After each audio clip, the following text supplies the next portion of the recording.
Assalamualaikum warahmatullahi wabarakatuh. Perkenalkan, nama saya Dian Savitri beserta rekan saya Musyarafatus Sania Putri. Kami dari kelompok 3 akan menjelaskan tentang akidah, ibadah, wadu-wadi, dan hukum. Pertama-tama, saya akan menjelaskan tentang akidah. Kata akidah sendiri berasal dari kata al-aqdu yang artinya kokoh, kuat, dan erat. Dari sini maka bisa diketahui bahwa kata akidah secara bahasa berarti keyakinan yang kokoh atas sesuatu sehingga tidak ada keraguan yang mengiringinya. Akidah dalam definisi syar'i dalam Islam adalah masalah-masalah ilmiah yang asalnya dari Allah dan Rasul. Karena itu, wajib bagi setiap muslim untuk memiliki keyakinan yang utuh terhadap hal tersebut sebagai bentuk pembenaran terhadap Allah dan Rasul-Nya. Selanjutnya adalah dalil atau argumentasi dalam akidah. 1. Dalil akli, dalil yang didasarkan pada penalaran akal yang sehat. Orang yang tidak mampu mempergunakan akalnya karena ada gangguan, maka tidak dibebani untuk memahami akidah.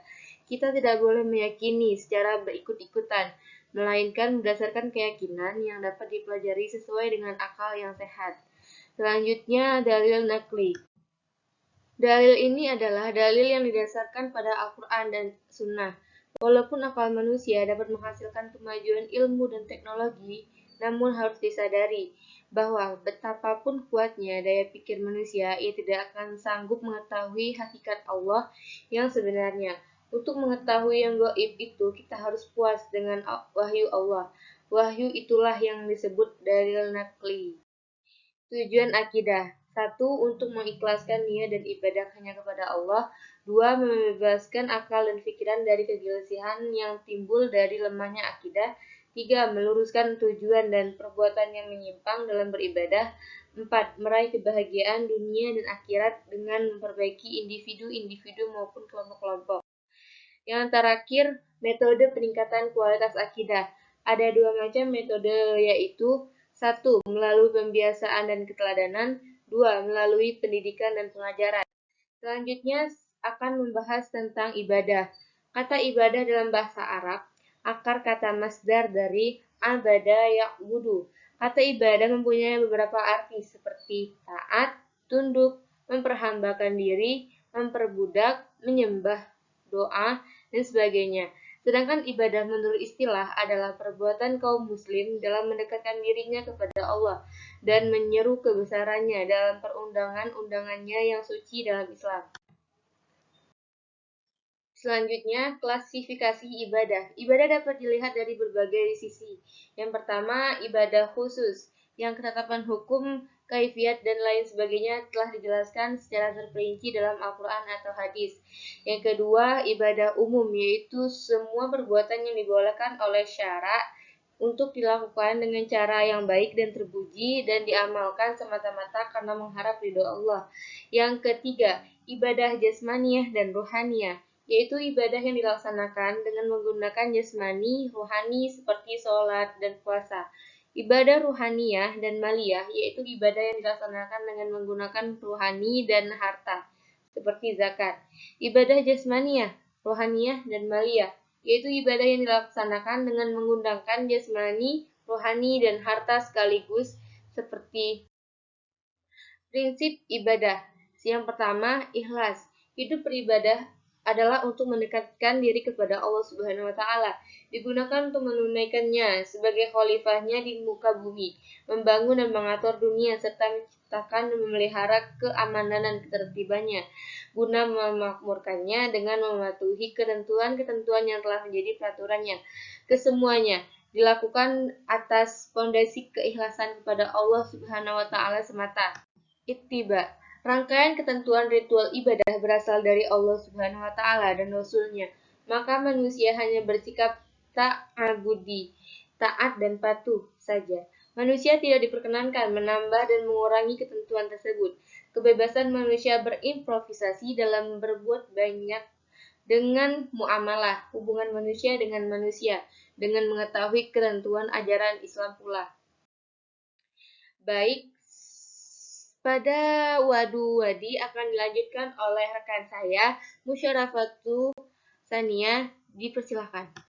Baik, saya akan melanjutkan penjelasan dari rekan saya, Dian Savitri, untuk melanjutkan materi wa'du dan wa'di.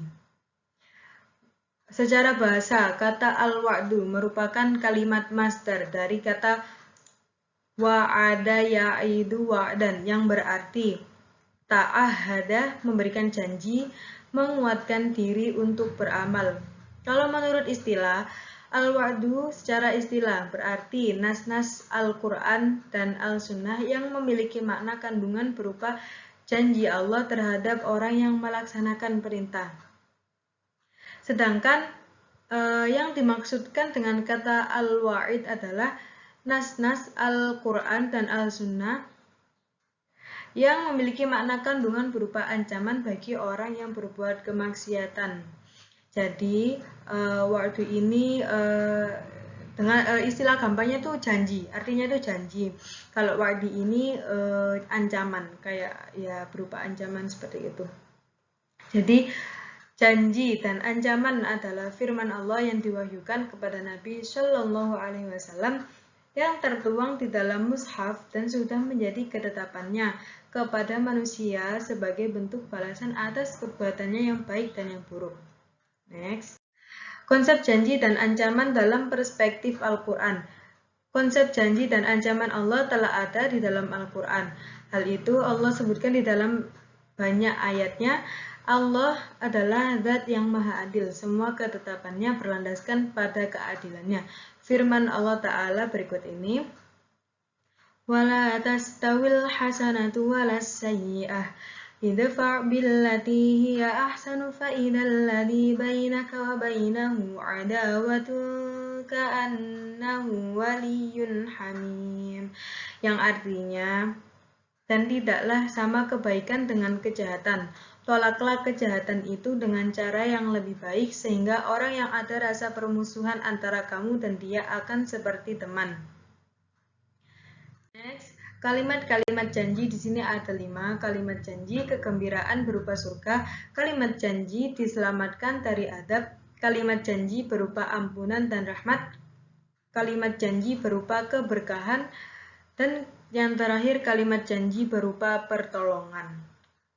Selanjutnya ada kalimat-kalimat ancaman.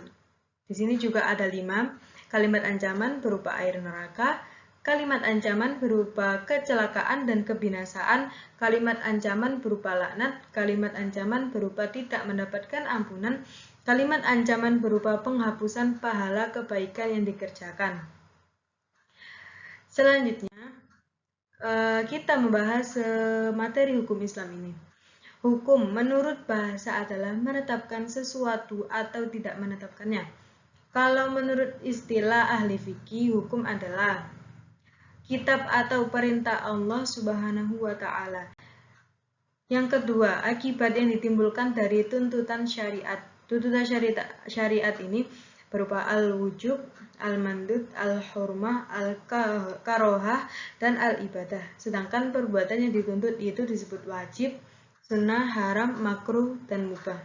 Selanjutnya ada sumber hukum Islam, ada 3, yaitu Al-Quran, hadis, dan ijtihad. Selanjutnya, tujuan hukum Islam. Tujuan hukum Islam ini ada 3, yaitu pertama, mencegah terjadinya kerusakan dan mendatangkan kemaslahatan. Yang kedua, mengarahkan manusia pada kebenaran untuk mencapai kebahagiaan hidup mereka dunia dan akhirat. Dan mencegah yang terakhir, dan mencegah yang mudlarat dalam kehidupan manusia. Fungsi hukum Islam.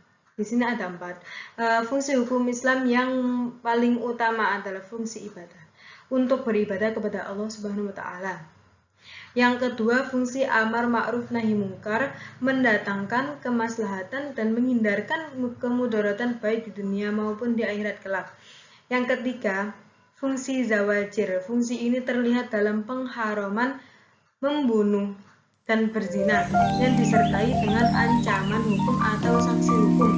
Adanya sanksi hukum mencerminkan fungsi hukum Islam sebagai sarana penguasa yang melindungi warga masyarakat dari segala bentuk ancaman serta perbuatan yang membahayakan.